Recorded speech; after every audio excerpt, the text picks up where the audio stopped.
Well, welcome to 10-Minute Record Reviews, episode 315. And this time, I'm grateful to be filming this on the traditional territories of the Tsimshian in beautiful Prince Rupert, BC. And this time, I'm going to talk about this record, Songs of Leonard Cohen.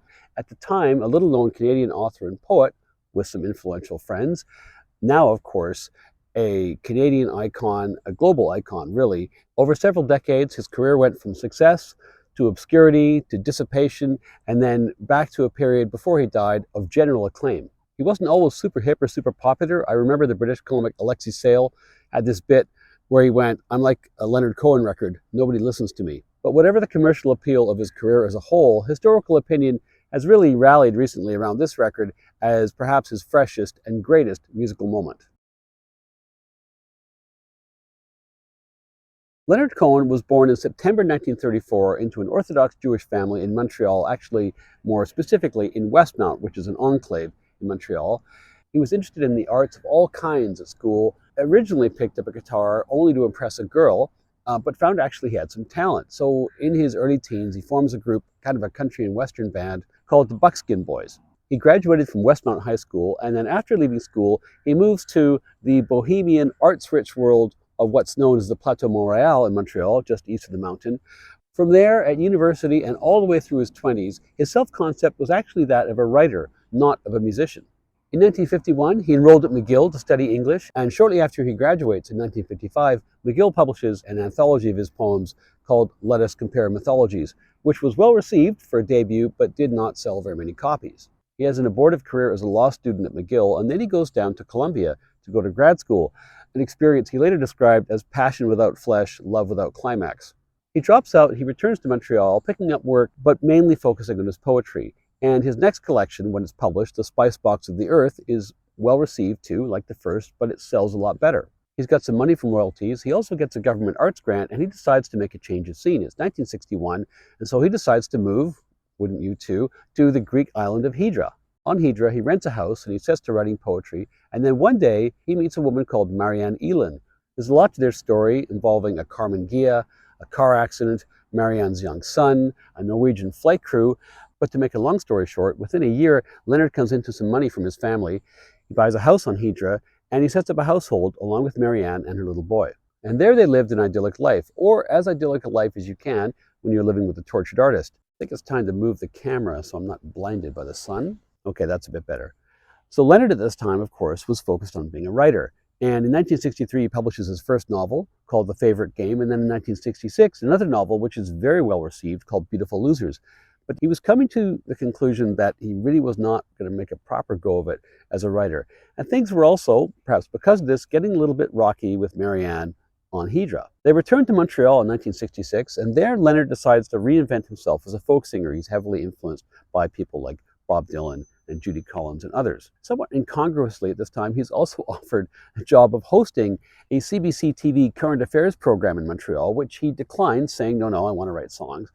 And then he resolves, okay, I've got to go down to Nashville. I've got to really make this stick. But he only gets as far as New York.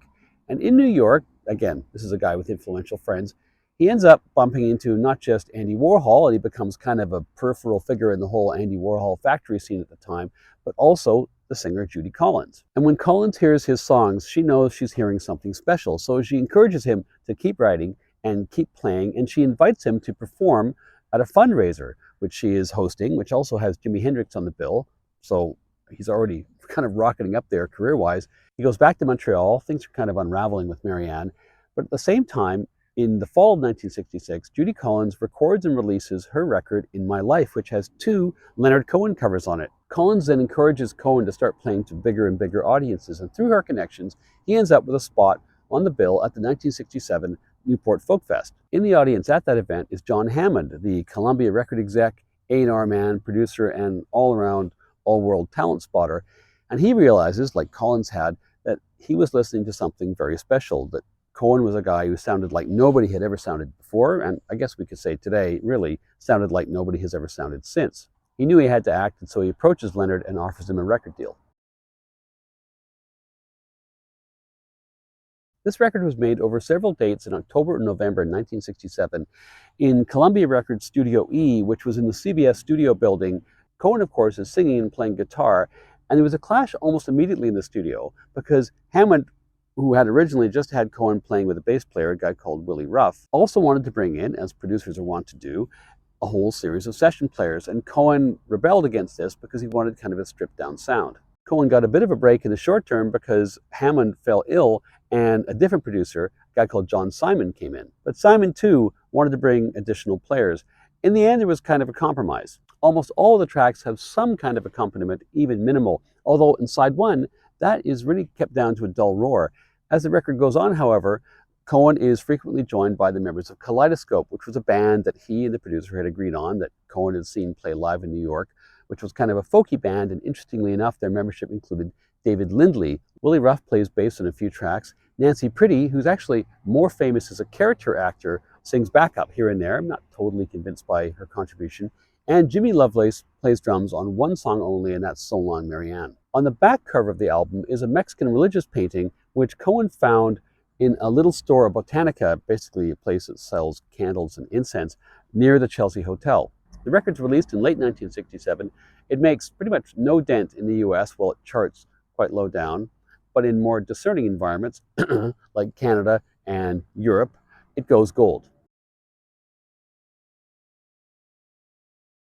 Side one starts with one of Cohen's most famous songs, Suzanne, which of course had been covered by Judy Collins, which is unusually for him about a woman, but it's a platonic relationship. She was a friend of his in Montreal, and it's just such an evocative song. His gift for telling stories and placing you in the slightly weird world that he inhabits is just unparalleled. Same kind of deal on Master Song, although there's a much more kind of menacing vibe to that song. And this apparently is about some kind of triangular relationship, but Cohen never really wanted to get very specific about with whom. Winter Lady is next, one of the more beautiful songs about a one-night stand that you'll hear.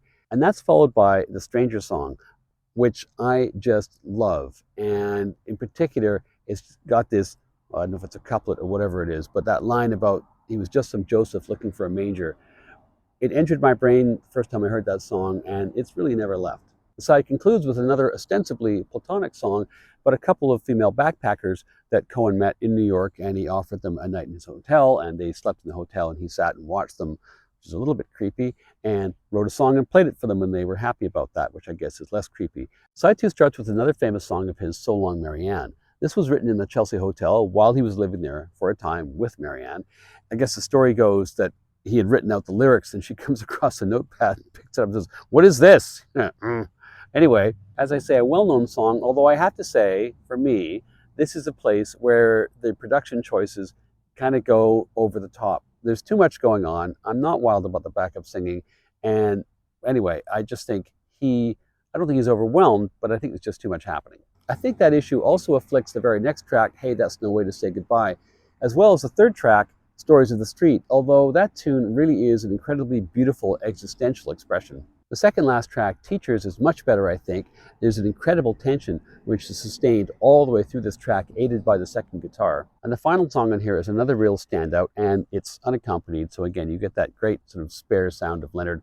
He says this was written while coming off amphetamines while pursuing a blonde lady. Well, that blonde lady was actually Nico of Velvet Underground fame, which apparently was a pursuit never consummated.